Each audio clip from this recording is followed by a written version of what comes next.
Hello, everyone. Welcome to our webinar. The webinar is being presented by the Clean Energy States Alliance, part of our 100% Clean Energy Collaborative. The topic for our webinar today is making Justice40 a reality. We have a number of excellent panelists with us today. Before I pass it over to them, I'd like to go over a few quick housekeeping notes. We have a couple of options to join the audio portion of our webinar today. You can call in via telephone, or you can connect via computer, mic, and speakers. If you'd like to minimize your webinar console, so you can do that by clicking the orange arrow that you see circled on the screen, and you can also click on that little arrow to expand your webinar console. One of the things that you might like to do with your webinar console is to submit your questions and your comments throughout the webinar. We are eager to answer your questions. We're saving about 15 minutes for a Q&A following our presentations, so please do type those in as you think of them. A final note, our webinar is being recorded, and we will email you this afternoon or within 24 hours, probably the latest, with a copy of the webinar recording and a PDF of the slides. And we'll also be posting all of them on our website at cesa.org/webinars. That's a good web address to know because it is also where we post all of our other upcoming and archived webinars. So with that, I'd like to now pass it over to our moderator for today's webinar, Warren Leon. Warren is the Executive Director of the Clean Energy States Alliance, and he will get us started today.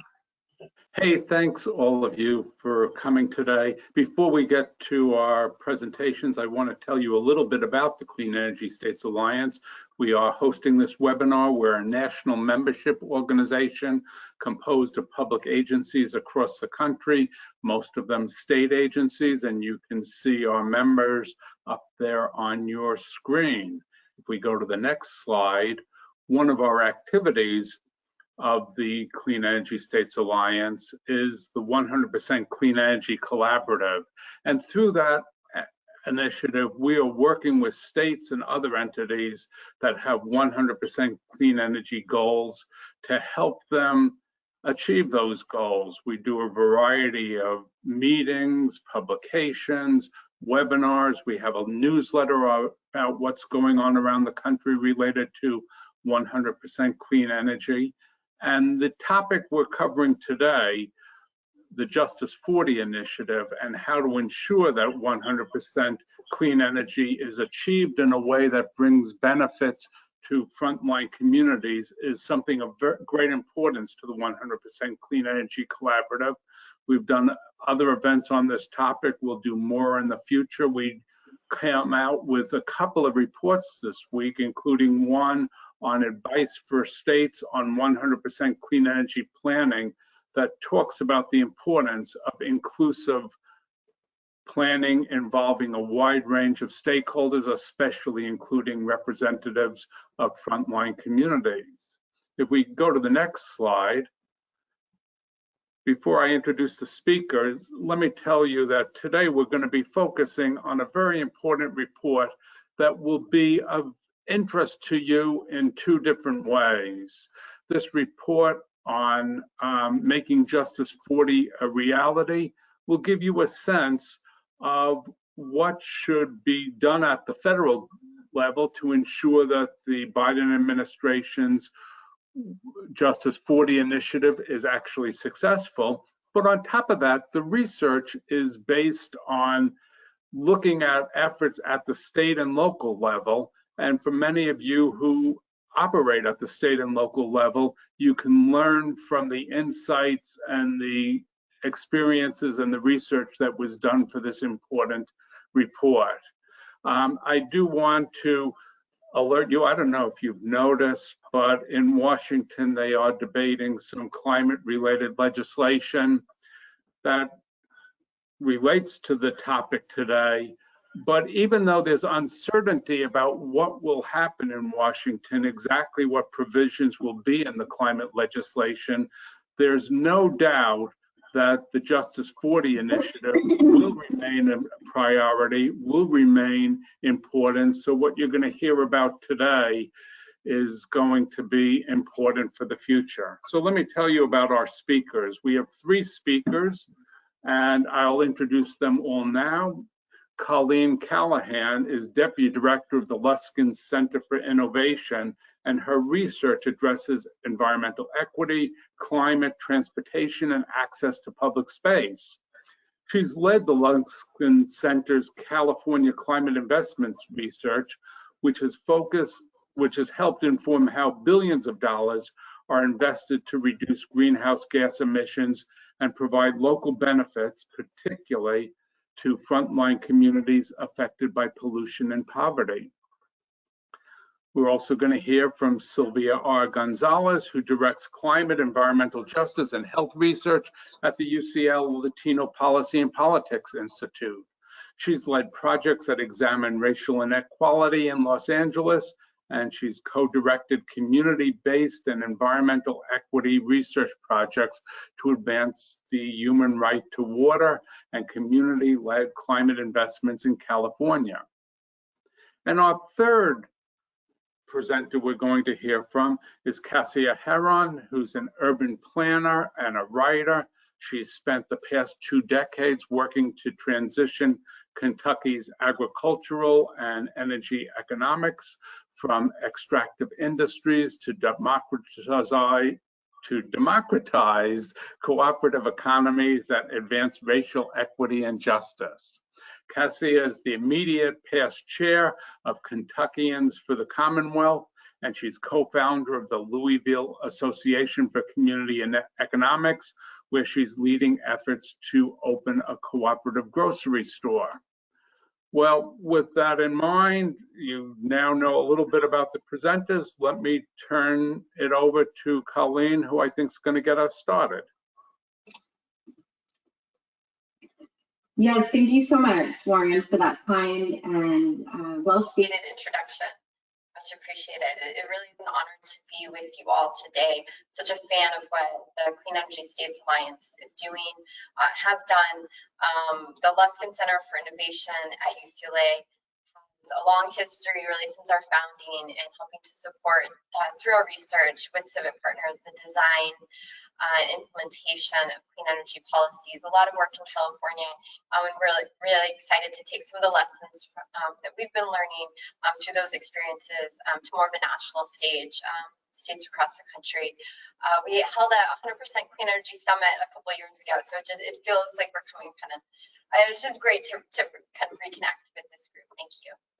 So our report that we're going to be focusing on today, next slide, is called Making Justice a Reality for Frontline Communities, Lessons from States, Climate and Clean Energy Investments. And I want to thank all of the co-authors, 2 of them who weren't able to join today, J.R. DeShazo, who's now at the University of Texas, formerly at UCLA, and Dan Coffey at UCLA, still Luskin Center.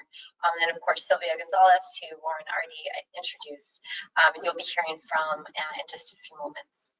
Next slide. I also want to recognize that our research was supported by many folks and entities, including the Heisen-Simons Foundation, the Climate and Clean Energy Equity Fund, and the Hewlett Foundation. A special thanks to our contacts at those foundations, and then of course to the core movement advisors that you see listed on this slide. We could not have done this work without their advice and feedback and support along the way. And there are many other reviewers, too many to include on this slide, that kind of weighed in more at kind of the individual state level, given their state expertise. Too many to list, but I want to just recognize that this was a very kind of collaborative process. Next slide, please. So as Warren, I think, so correctly framed the kind of the opportunity as well as the uncertainty, no matter what happens with budget reconciliation, President Biden's commitment to Justice40 stands. For those of you less familiar with this initiative, it's mandated through the president's executive order on climate action that he signed really at the very beginning of his term in January. And he did so to ensure that federal agencies work with states, tribes, and local Colleen, I'm really sorry to interrupt, but a few seconds after you started talking, we started having problems with your audio. I don't know whether there's a way in which you're more distant from your computer, or there's some problem on your end? Okay.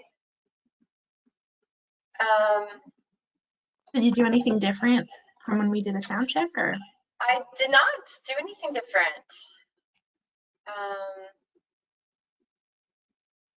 Any tips for how I could? Well, a couple people are saying it does sound fine. Maybe if you could just try to speak closer to the computer speaker. Yeah, of course. All right, you might kind of, yeah, just sounds give better to me me. feedback in terms of, yeah. I will speak up. Thank you for letting me know, and feel free to, just jump in if there are any more audio problems. How is Thanks, this? Colleen. That's better. Okay, thank you. All right, so for those of you less familiar with the Justice40 Initiative, it's mandated through the President's Executive Order on Climate Action to ensure that federal agencies work with states, tribes, and local communities to make good on the promise to deliver 40% of the overall benefits from federal investments in climate action and clean energy to disadvantaged communities. Justice40 is a critical part of the Biden-Harris administration's strategy to deliver on their top priorities, including providing economic relief, tackling the climate crisis, and advancing racial, environmental, and health justice. The administration recognizes the historic opportunity and pressing need to address long-standing inequities that people of color continue to face from systemic racism, economic barriers, and environmental health injustices. Next slide. The report provides guidance to federal agencies and Congress on steps to design and implement Justice40 to be equitably, transformational, and effectively accountable. We organize the findings and recommendations into 5 sections that address how states have grappled with 5 questions that the federal government will likely also face when building out the design and implementation details of the Justice40 Initiative. As state and clean energy leaders, we hope that you will find our state level analysis helpful as well. So next slide. I'm going to kind of get into what that state analysis involved. We kind of organized our state analysis around 5 objectives that we proposed for Justice40. So we identified 5 disparities that harm low-income households and communities of color, and we provide examples of states planning to or currently addressing these 5 disparities through their own climate and clean energy investments for disadvantaged communities and low-income households. New York is provided as an example of planning to address outsized pollution burdens and associated health impacts through their Climate Leadership and Community Protection Act of 2019. A testament to many years of successful grassroots strategizing and organizing, this is arguably the most equity-centered climate and clean energy law in the country and the state origin of Justice40. Virginia is highlighted as planning to address the impacts of climate change, such as intensifying storms, through their Clean Energy and Community Flood Preparedness Act of 2020. This is important because climate change is obviously here now and threatens to only further exacerbate inequalities. And of course, across the nation, severe weather fueled by climate change is pushing aging electrical systems past their limits, often with deadly results. We absolutely need federal-state partnerships to update and clean up the power grid. California is provided as an example of investing in technical assistance and capacity building support to help disadvantaged communities apply for and manage large grants through its California Climate Investments Initiative. California has also created new investment programs and processes to empower under-resourced communities in setting their own investment priorities, avoiding harm from local investments, and governing implementation of those investments. Illinois and Maryland are provided as examples of planning to provide comprehensive financial and job training support for workers affected by the loss of jobs in fossil fuel industries. This is critical so that no one is left behind in the transition to a clean economy. And the state of Washington, which just passed its Climate Commitment Act this year, will invest in increasing access to clean technology like solar and lowering utility costs for low-income households. This is important because, as you all know, low-income households have had less access to clean technology historically. Clean technology like home solar and electric vehicles, as well as they tend to live in older, less insulated homes that will obviously affect their electricity bill. Plus, just in general, low-income households pay a higher percentage of their electricity bill as relative to their income level. So the headline from states is that there is no perfect state model, but these and other states provide lessons and political momentum that can be used for the Justice40 Initiative. There is a big opportunity for states to benefit from new federal investments in clean energy, and it should be a reciprocal process in which the federal government gleans policy design, implementation, and political coalition lessons from states investing in a more equitable clean energy economy. Next slide. So the report gets into a little more detail, of course, about all these states that I just mentioned. Just flagging a couple other things. In terms of the investment minimum that states have set for their climate and clean energy investments, the majority of them have actually set a set aside or an investment minimum for disadvantaged communities. California was the first, setting a 35% investment minimum through legislation, SB 535, that got actually even tightened with legislation later on. And then New York and more recently Washington really upped it by having a 40% target, and Washington adding an additional 10% set aside for tribal communities. California is the longest running climate investments initiative, so the report does kind of take a deep dive there because there's some implementation details that are really important that we go into the report. California has invested over $4 billion in disadvantaged communities and for low-income households, with much more appropriated and in the development pipeline. A full half, 50% of implemented dollars have gone to these so-called priority populations, so disadvantaged communities affected by poverty and pollution and low-income households.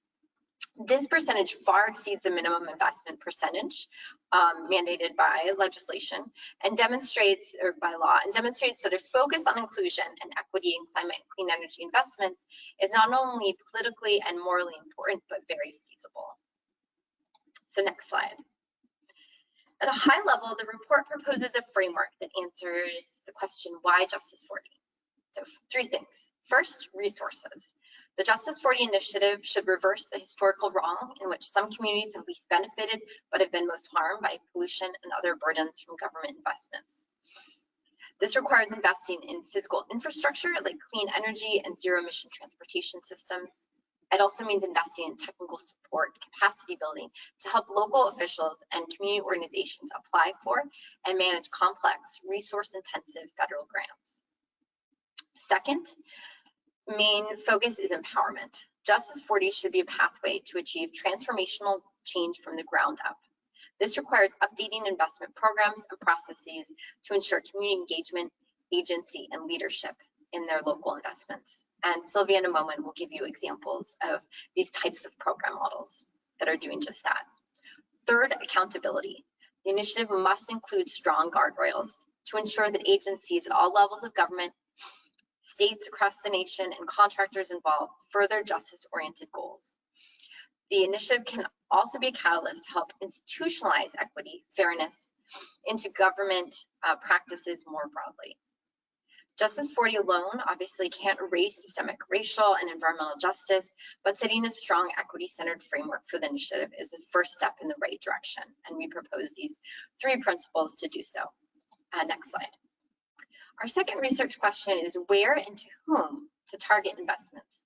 So we looked at existing environmental justice screening strategies to identify findings and recommendations that can guide the Council for Environmental Quality's development of the Climate and Economic Justice Screening Tool. This is the tool that was called out in that executive order on climate action that also authorized or mandated the Justice40 Initiative. So CEQ is developing an EJ screening tool, and we looked at some existing tools across the nation to inform the development of this tool. And kind of the big takeaway is that we found one tool can't do it all. So we recommend allowing multiple screening tools so that federal agencies can build upon this core climate and EJ screening tool as needed to target specific disparities that specific agencies seek to address. We also found that it's important to have next generation tools to identify and track the absolute magnitudes of disparities within communities over time. So right now they're really more of a snapshot in time, but we think there needs to be more kind of capacity to track change over time to support robust evaluation and accountability. And now I'm going to turn it over to Silvia to close out our presentation. Thank you, Colleen. So the next question that we tackled in our report was how to operationalize Justice 40. So we can go to the slide that has the question how to operationalize. That would be great. There you go. And so based on our analysis of the most effective state level approaches, we provide the following recommendations. The first is to establish an investment minimum that's a requirement, not a goal, of at least 40%. So that's a floor, not a ceiling, for direct investments in disadvantaged communities rather than counting trickle-down benefits. And so again, that's an investment minimum that's a requirement, a 40% floor, and the direct investment strategy. So the executive order that authorizes Justice 40 uses this nebulous term of benefits for disadvantaged communities, and we want to point to the contrast with the California strategy, which focuses on direct investments to eligible households or within eligible communities. And so using a direct investment approach is something that we recommend because it simplifies the process of assessing compliance and goal achievement for agencies that are overseeing or administering these programs. Additionally, the straightforward nature of a direct investment strategy versus like a more nebulous benefits strategy, it enhances the transparency and accountability for taxpayers. So the second recommendation that we have is to establish strong guardrails, and this includes having a justice-oriented funding criteria, implementation requirements, transparent reporting of results, objective evaluation, and enforcement mechanisms to ensure that Justice 40 objectives are achieved across administering agencies and states. And the third recommendation that we have is to set clear guidelines and processes to give frontline communities agency in local investment decision-making and to avoid negative consequences of investments such as housing displacement. Next slide, please.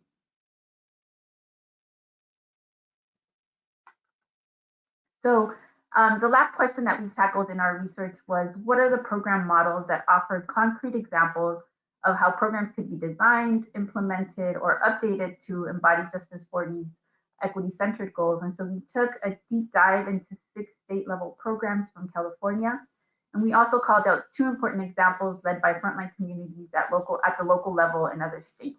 In California, we focused on programs that are either directly funded by the California Climate Investments Initiative, or CCI, or that leverage CCI funding in some capacity.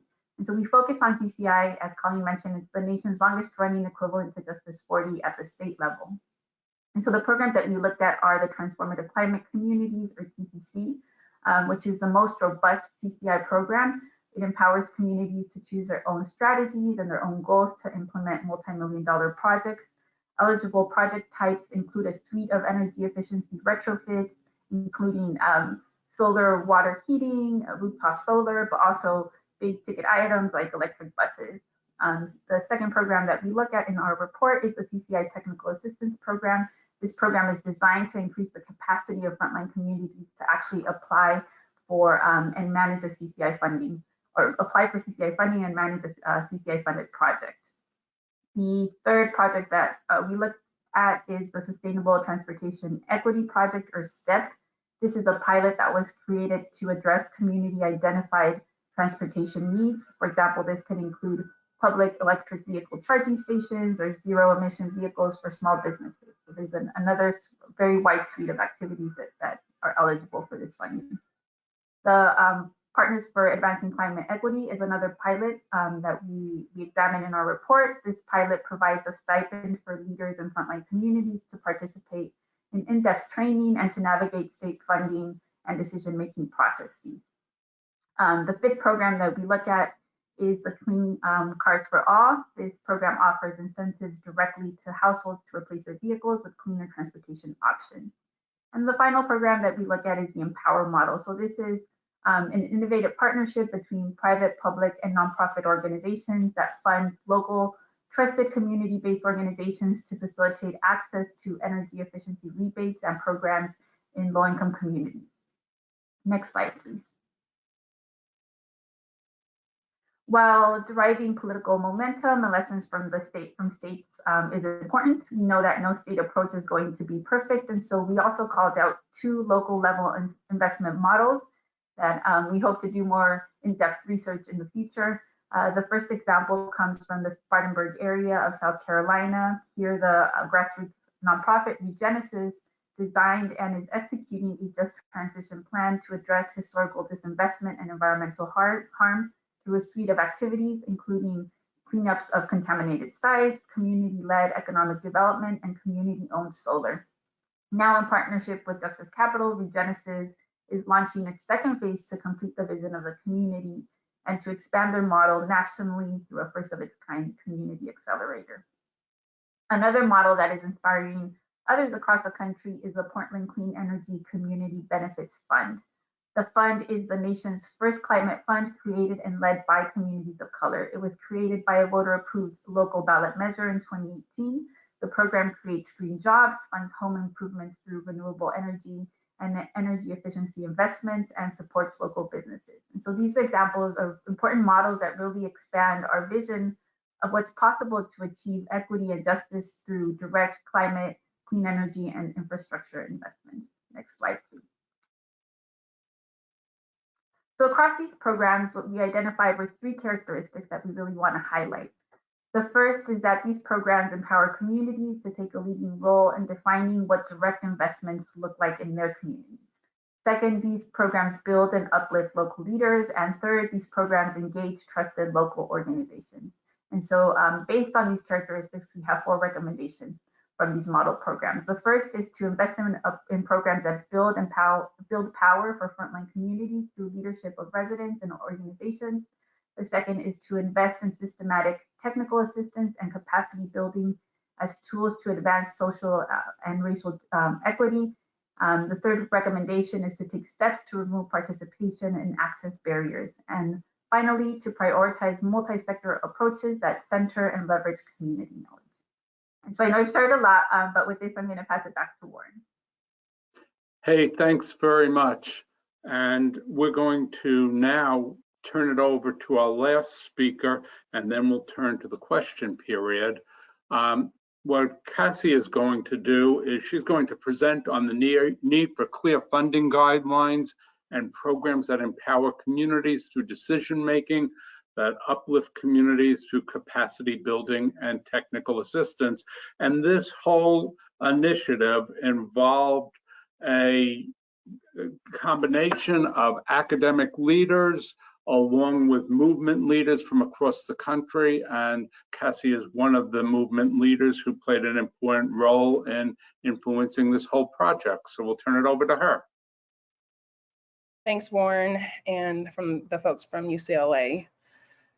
As the design for the justice framework really takes shape, it's imperative that clear guidelines are part of making sure that the investments actually meet and connect and get to communities that are most in need. Clear investment objectives and guiding principles, funding criteria, and requirements or guidelines will be instrumental in making sure that this is successfully implemented across states and in local communities. Strong guidelines and clear processes are fundamental, but accountability mechanisms also are important. The same ways in which local and state and federal agencies require frontline communities to be accountable for the funds that we get. That also has to be reciprocal. There has to be accountability mechanisms set into place to make sure that Justice 40 is actually implemented. You heard about the model programs, and I just wanted to lift up a few things that are really important from learning from the model programs. There are tons of, or a few of those do's and don'ts. I think a couple of them to be lifted up is the, this is an investment strategy versus this trickle down effect. It's important that communities of color, communities that are directly impacted, are really seen as the innovators and the agents of change. And so it's important that those organizations be invested in and not just the beneficiaries of.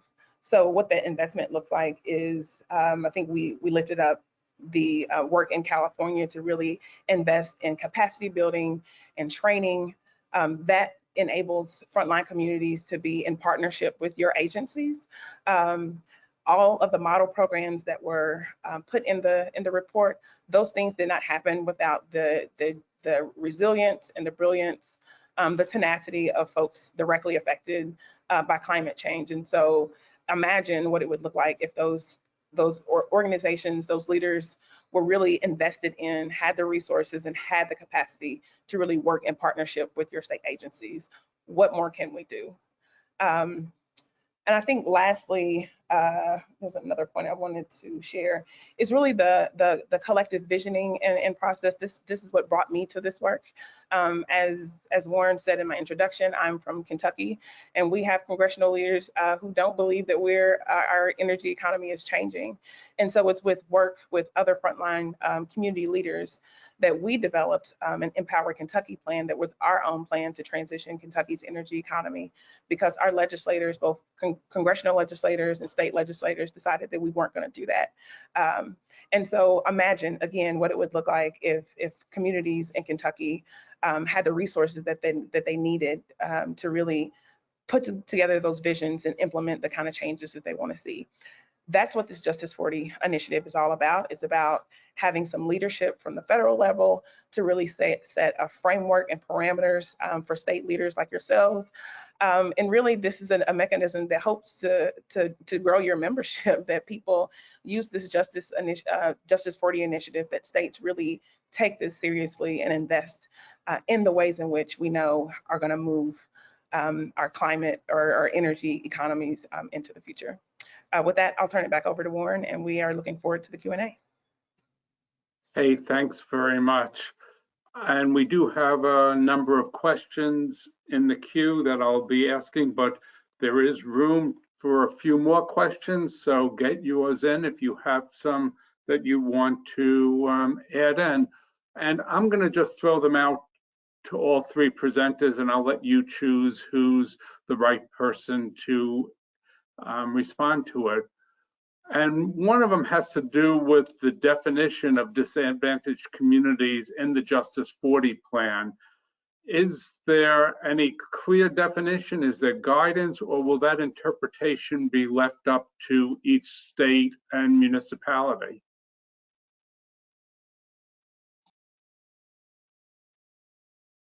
Yeah, that's a good question. I'll jump in unless Silvia or Cassia, you want to take this? Okay. Go for it, Colleen. So I mentioned that the Council on Environmental Quality is developing a screening tool that will help to define where these disadvantaged communities are across the country. And we don't have full kind of awareness about what the federal government is planning. We're not sure exactly how things will play out, but it's pretty clear that the states are going to have some discretion in terms of how they implement the Justice40 initiative in their state. And so there may be the ability to add on kind of other screening methods to define priority populations. In states that already define disadvantaged communities and low-income households, they do so using pollution burden data as well as social economic data. And these are important types of indicators. We think that we could go even further and have data that identifies other types of disparities that are important to address in order to kind of overcome barriers that are currently kind of in the way of a full transition to a more equitable and clean economy. So, for example, most states, California just like released last week an updated version of their big screening tool, and that now includes climate impacts, but that's a new thing. And so historically, climate investments have not been made based on who's going to be most vulnerable or who already is most vulnerable to the impacts of climate change, such as extreme heat, flooding, etc. And we know that those kind of most affected by pollution historically are also on the front lines of climate change effects. So these types of indicators are going to be important, and I think states will have some ability to work with the federal government to kind of define what they you know, are seen as kind of the most vulnerable populations, the most kind of underserved, under-resourced in terms of prioritizing investments to those communities and households. Hey, thank you. That response, okay, Warren, if I may, to add to the response, I think like defining is one challenge, but then there's also the challenge of tracking progress, of measuring specific outcomes, of making data, you know, publicly accessible, and disaggregating like metrics to other populations or other burdens that we may not be considering. So it's the challenge of not only defining, but also continuing to track. And I would add that there are some researchers at the University of Michigan that are working on a tool. I would imagine that there might be researchers in other universities also working. So there's folks are working on trying to develop such tool, and it's going to take a bunch of us to put our heads together to figure it out. Okay, very good. Let me throw out a broad question. You that had come in, you said in the presentation that one thing to do was to prioritize multi-sector approaches. This questioner asks why? Why is it important to prioritize multi-sector approaches? Well, I can say that, you know, if we're thinking about environmental justice, it's not just about environmental burden, right? It's about economic prosperity, shared mobility. There's many things that come into play and the historical disadvantage that communities of color have experienced. So you have to address that from different perspectives. There's also a multi-sector approach when we're thinking about who is involved in the implementation and the design of these programs. For example, the Empower model in Los Angeles is working across different sectors, right? So it's not only public agencies, but there's also philanthropy involved, there's nonprofit organizations. So that's another important consideration to have. The importance of including community-based organizations is something we really want to highlight, because they're the ones that have trust with the people that are going to benefit from these programs. And if there's distrust, people are not going to apply to benefit, or they're not going to apply for the different programs that are going to be offered. Anybody else want to add to that? It seemed like a good answer to me. So, okay. So another person in the audience asks, are there things that state and local government staff should be doing and can be doing now to prepare for Justice 40? Yes, connect with your legislators. It's imperative that state legislators really understand the magnitude of the issue. Oftentimes that's not the case. Not all 50 states are part of your organization. I think that says something about our state leaders. And so talk to your colleagues and really start educating them about what's coming next. There are going to be billions of dollars coming to all of our states, and it's going to be important that our legislators know and understand, are in relation with, and want to work in collaboration and use this really cross-sector approach. And it doesn't matter who the legislator is, they all need to be spoken to.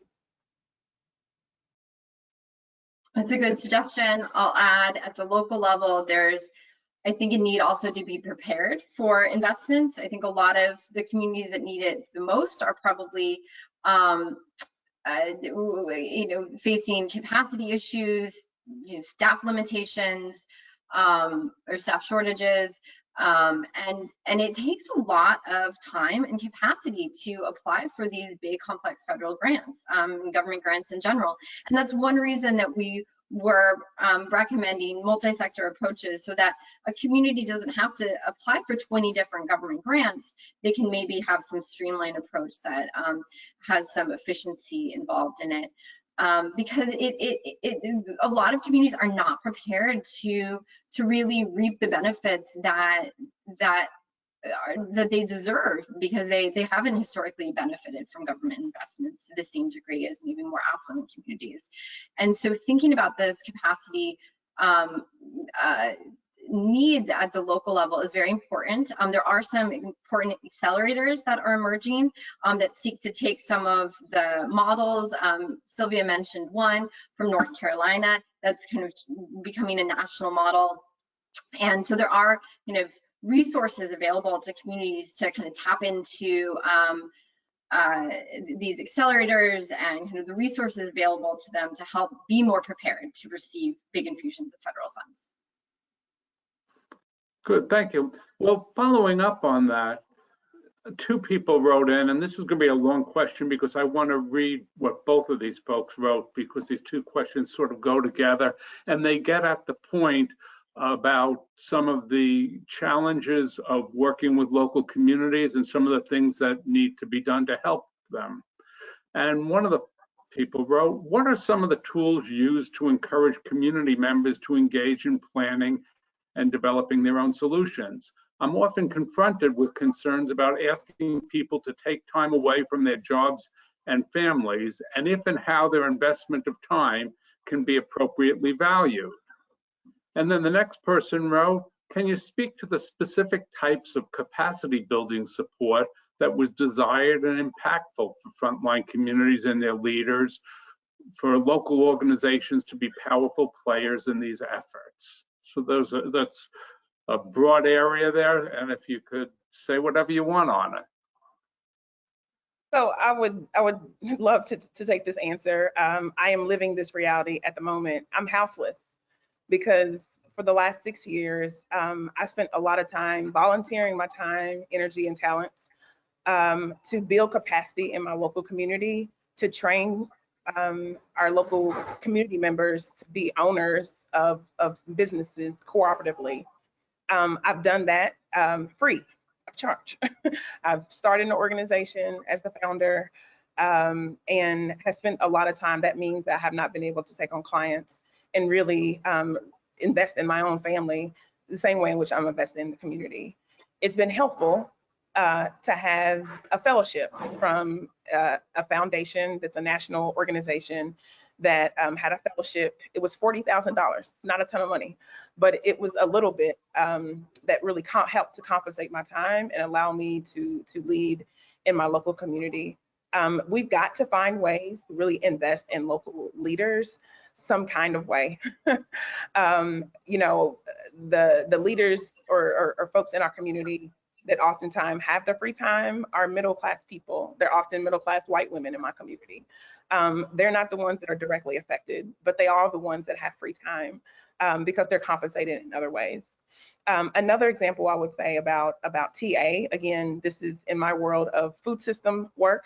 Our local community and our state government or just state organizations and local community couldn't really grasp cooperative development. So that has meant that we have connected with folks nationally who have invested in our work, invested in the TA, the capacity of our local organization to really get us and allow us to be in the rooms with local foundations that then allow us to push them to make the investment. It would have taken us a little less time if we had that local capacity in our communities that then allowed us to really build our capacity. We had the local supporters to build our capacity. So it's both, and it's investing in local leaders individually, but then it's also investing in the process to lift up their leadership, to really use their ingenuity to be at the tables. If I can add Please, to the Silvia. response. If I can add, in California, one of the strategies that has really worked is to not only have implementation grants, but also have planning grants. And so in that planning grant, there's a lot of space to build in capacity building, to really do community outreach and engage with different organizations that may be in a community. And so it's dividing up the funding right into the technical assistance, the capacity building, but also thinking about even before you get into implementation, going through the planning process. And so that's worked really well in California. But I have another question that's getting at an interesting point. I have to confess, I'm not sure it's phrased in a way that I know exactly what the person's trying to get at, so I'll leave it to you to interpret it. Has anyone worked with healthcare systems to help identify vulnerable populations, looking at health impacts from climate change and disparities across populations? Any of you have something to say? I have through the food lens, food insecurity. It would be great to move them in this other way. I think we're probably really close to doing that because the same communities that are struggling from being food insecure are the same communities that are heavily, that the air pollution is really bad in our community. But there are tons of health organizations, in particular with the passage of the federal healthcare mandates. A lot of MCOs have money to really connect directly with local communities. It's a mandate, and so they have funding to do that work, to really work in partnership to begin identifying those communities to the person's question. And to maybe connect this current question with the last two questions, I think that healthcare facilities can actually be one of several types of anchor institutions that can work with local government to help receive federal funds in a way that really puts community needs in the forefront and community kind of empowerment on the table. And there are some models that Silvia mentioned in California that are providing resources from the funder to community-based organizations and their host organization to actually pay community members to kind of be part of the process, so that you don't have to have amazing folks like CASA volunteering, so that you have community-based organizations and their members and their representatives kind of doing the work on the ground to bring kind of community involved in prioritizing, kind of identifying which investments to prioritize, and actually being involved in implementing the community-based solutions. Good. I would add to whenever you're engaging community, at the very minimum, have childcare and food and music. Very minimum. I learned that from folks in Georgia with the New Georgia Project, folks who engaged millions of voters to get the outcomes that we had politically. That was their advice, and we have taken it and it's shown results. And then secondly, on the TA, I think an example of an initiative that has connected federal agencies to really support, again, this is kind of through a food lens, is the Healthy Food and Financing Initiative that was an effort with HHS, Treasury, and USDA.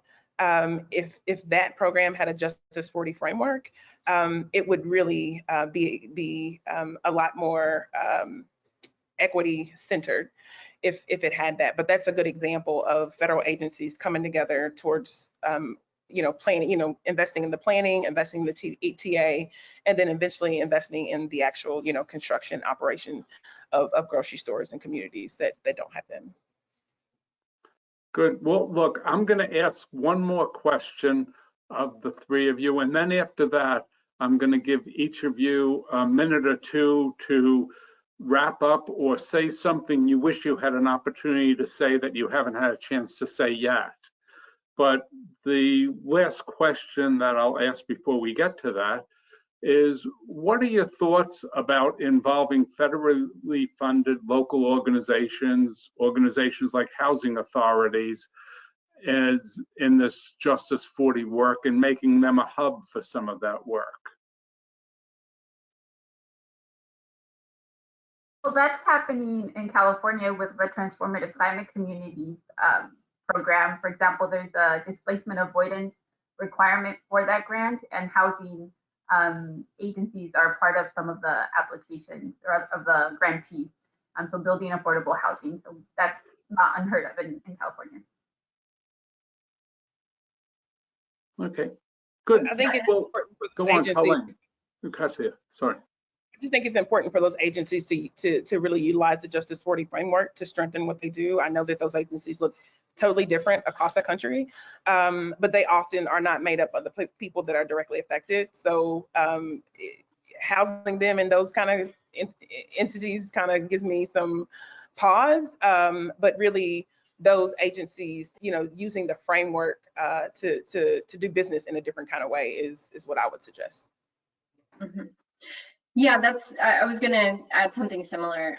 Thank you. I think that given the diversity of who is going to be involved in implementing these investments, it is really important to ensure accountability, that there's systems in place to have kind of minimum thresholds for an investment criteria that kind of no matter the host organization, the implementing agency at the state or local level, that everyone's kind of working towards the same goals, principles, et cetera. So just want to underscore that point because yes, there's going to be a lot of diversity in who's involved in implementing these investments, and it just, I think, underscores the need for that accountability framework that we've all touched upon. Great. So each of you now has a couple of minutes to leave folks with your additional thoughts or to re-emphasize something that you've said already that you want to make sure people have in the top of their mind. What else do you want to say in a couple last minutes? Who wants to go first? Well, I'll go first. why don't we go in the, Cassia. I'll go first. Yeah. Great. We are in the midst of a drastic transition, and we have to be thinking about it as that. There are some folks that need to work less. There are some folks that need to work more. There are some industries that are going to die and new industries are going to be created. And it's going to take a really big table of a lot of different people. And what this Justice40 framework really provides is an opportunity for some folks to take a seat back and for other folks to take a different leadership role. And those folks need to be invested in. They need to be seen as the innovators and the leaders of change. And they need to be supported. We need to be supported. We have to do business differently. We have to change the rules. And what the Justice40 framework allows us is some flexibility about how we do that across the 50 states and in local communities. It really gives government workers the opportunity to dream and to dream in a way that really equalizes our economy and sets us moving forward in a way in which we have not seen this kind of investment before. And share the information. Share the information. I would not have known about the executive order had it not been for being in relation to the folks at UCLA, even though I'm pretty, knee deep in this work in my community. So that just means that there's a lot of things that are happening. Things are moving really quickly and folks don't have the information. So you have it now. Please share it with your local communities. That's a great context to think about and put all this into. Who wants to go next? Well, let's say in the same order from the beginning. Colleen, you go, and then Silvia gets the last word. That sounds great. Thank you. Well, first of all, Warren, you've done a great job of moderating. This has been a very interesting conversation. I love the questions from the audience, and I wish there was more opportunity to really learn from the audience, because I feel like there's so much that we're just starting to kind of understand about how things are shaping at the state level, because things are happening fast. There's been a big change in the interest, as you all know, around 100% clean energy and the commitment to a more equitable, truly clean energy economy. And so much happens at the local and state level. And so props to you on the call for being those leaders pushing the change, because it often doesn't happen in Washington first, right? It happens at the grassroots and it happens at the state level, and then finally it gets to Washington. So the momentum that you've been building at the local, regional, and state level is so important, and the lessons that you know, both the successes as well as kind of what you learned, you know, shouldn't happen in the future, those do's and don'ts, some of which we've pulled and kind of emphasized in the report.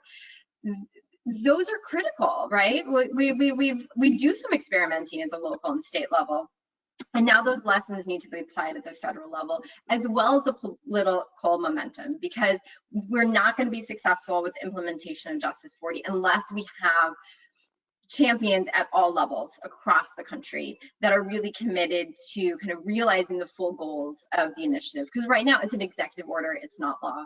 It's worded in a way that could be stronger. And so implementation is going to be important at the local and regional as well as state level to ensure that we really truly ensure environmental, racial, economic, and health justice through this initiative. It's a huge opportunity for states, but it's also a responsibility. Hey, thanks much, Colleen. And it's good for all these folks at the state and local level who are on the call to hear you say that. So thank you. Silvia.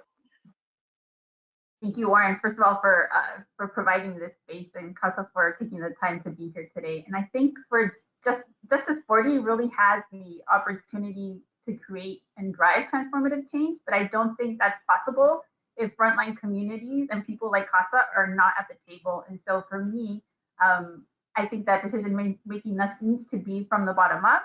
We have to acknowledge the wealth of knowledge that's contained in so-called disadvantaged communities, so they can effectively and equitably, these programs can effectively and equitably meet their needs. And so I think that we need more people like Cassia, and we need to support them to be at the table. Hey, thanks very much for your presentation, and thanks for giving us at CESA an opportunity to hear your important perspectives and to learn about the work you've been doing. And I hope folks will all go and actually read the full report and follow up on this. Thanks everybody for attending. So bye now. Bye. Don't hesitate to reach out if you have further questions. Thank you.